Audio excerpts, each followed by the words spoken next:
What's up everyone, Bradley Jack Design here with another design breakdown.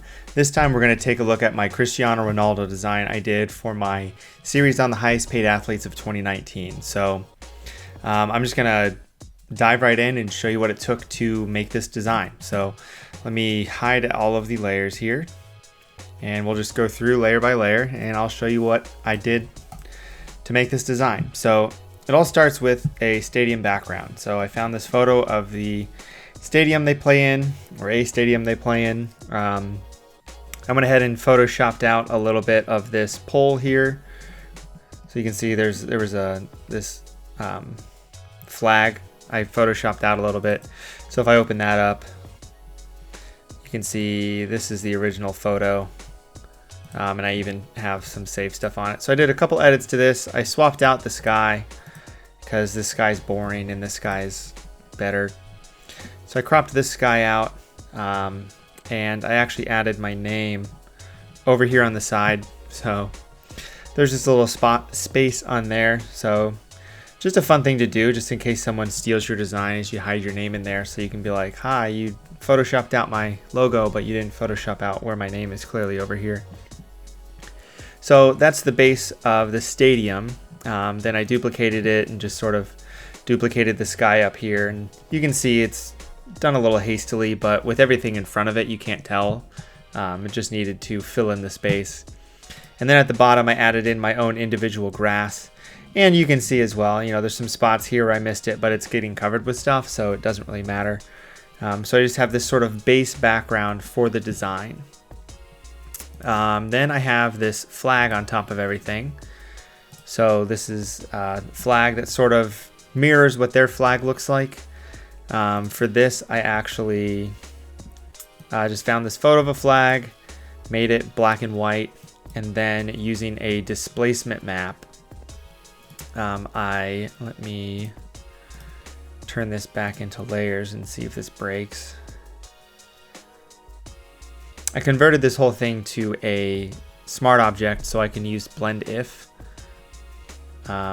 Actually, no, so I could mask it to this layer, and I could probably just do this and it would be just the same. So what this is it's the logo and then just some separated lines that I individually put on here, and these were individually displaced, but they were also puppet warped. So if I were to double click this group, if I turn puppet warp on, you can see it warps what they are a little bit. So basically what I did was I used the puppet warp and moved parts of it over so it looked like it was part of the flag. I then used a displacement map, which was set to this flag. I have a whole other video on displacement maps, and I show how to put something on a flag on that if you want to watch how to do that. But then I took this group and I tweaked the blend if functionality to it.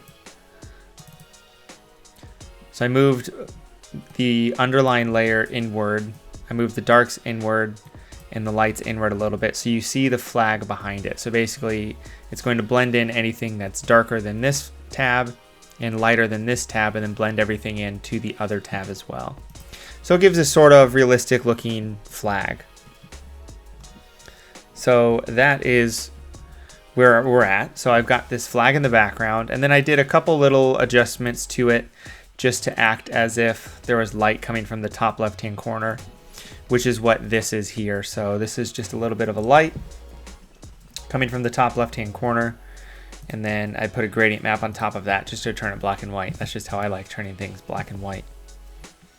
So we've got the background set up, and then the next thing that I would probably want to show you is the text at the bottom. So I made some text in Cinema 4D, found a soccer ball for Cinema 4D, threw it in there, gave it the same gold texture.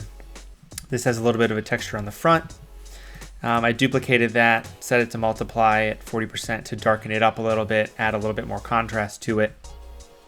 And then I put the shadow of it in the background, which is what this group is here. So I took the original not clipped out, so the full photo of it that had, I'll show you, that had a floor in it. So this is what I exported out of Cinema 4D. So it actually has a floor, so you can see that there's actually shadows. So we've got the shadows down here, and then I wanted to make them less apparent, so I just put a gradient map on it with a little bit of tweaking on it. Probably could have just used an adjustment layer of levels, but this works just the same. So I've got the text at the bottom. I have a quick video on how to make text sort of like this in Cinema 4D Lite, so if you want to learn how to do something like this, go ahead and check that video out as well. And then on top of this, I wanted to make it look more realistic. I completely changed the composition of this design. Originally, it didn't have grass at the bottom, so a flat surface was going to make sense with the shadows. But since this is on grass, I wanted to make it look like it was on grass, which is what this layer is here. So what I did was I just duplicated the background file of this grass, put it on top of it, masked it out completely. Let me turn this on. Oh, this is the shadows from the original image to go back on because I didn't want to cover the shadows up. But all this is that original image of this completely masked out. And then I just used the built-in grass brush that they have in Photoshop. So I think it's under, I actually don't remember where it is. It took me a little bit to find it. Under Legacy Brushes Default. If you scroll down here, there's grass. So I just use this grass brush. Oops.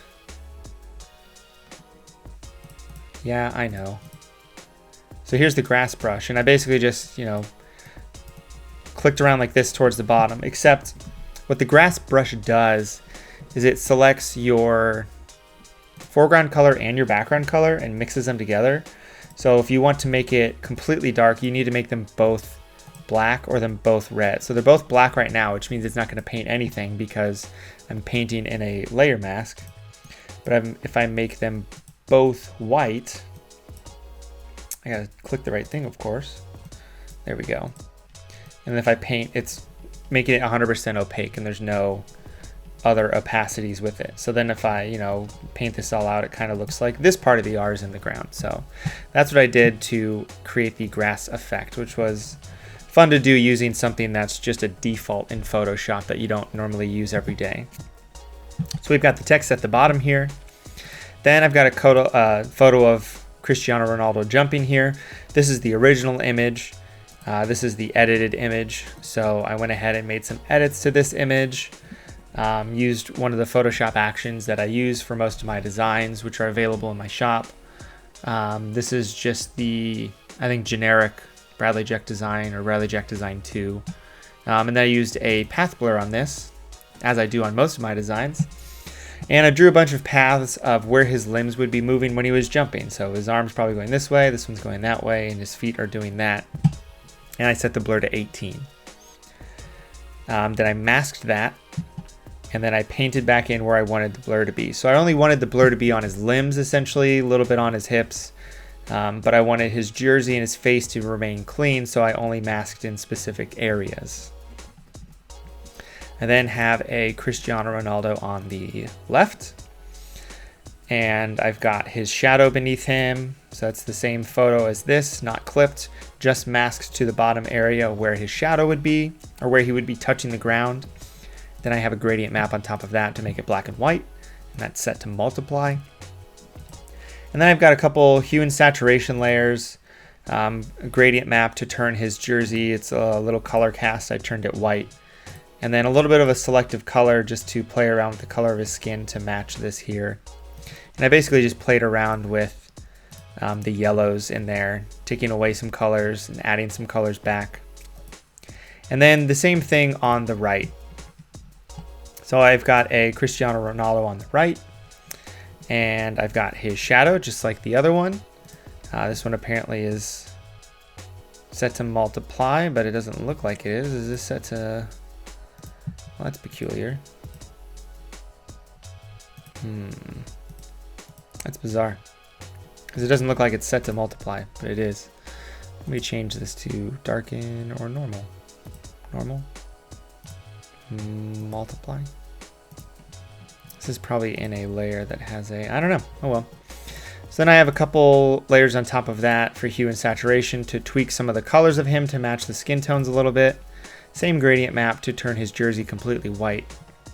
And then I have these two layers here, which are just these golden soccer balls, one over here and one over here, with a little bit of a path blur on them as well to follow whatever the photo of Ronaldo was doing.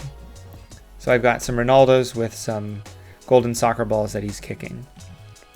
And then I have a little bit of curves over here to lighten up this Ronaldo. And then I pretty much just have some overlays. So I've got a lens dirt to add a little bit of depth that has the levels layer on it so it's not so foggy. Same thing with this bokeh. This is a nice lighting feature in the front. Then I have a gradient map on this to turn it the same color gold as this gold here.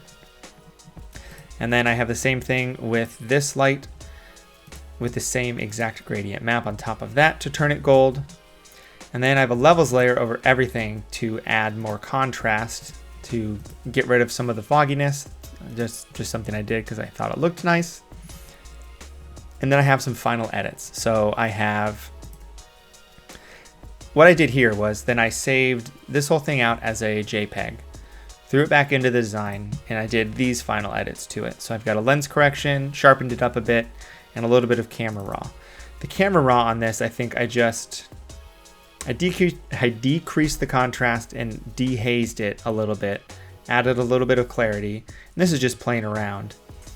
And then it looks like I might have played around with the vignette a little bit. I think I did something else, but maybe not. So if I turn those off and on, you can see it darkens up the edges a little bit with that vignette, adds a little bit more contrast with the dehazing after taking away some contrast. I've got a selective color again, which is playing around with some of the color. You can really see it in the grass below where the yellow down there is being tweaked. The yellow in the text here is being tweaked a little bit as well. Another hue and saturation layer for the yellows to boost some of those colors back. I've got a vibrance on here just to boost some of the vibrance, and you can see it a little bit in the skin. It's doing a very minor adjustment with that. And then just one color lookup of 2930 or 2395 set to 50%. And then I slapped my logo on it in the top right hand corner because there was some white space. So that's what it took to make this design. Let me know if you learned something from this or if something stuck out to you that you're going to use in future designs that you might be doing. If you have any suggestions for other breakdowns you want to see or tutorials you want to see from me, go ahead and drop a comment below and let me know what you want me to do for my next video. And other than that, just make sure to like and subscribe. Thanks.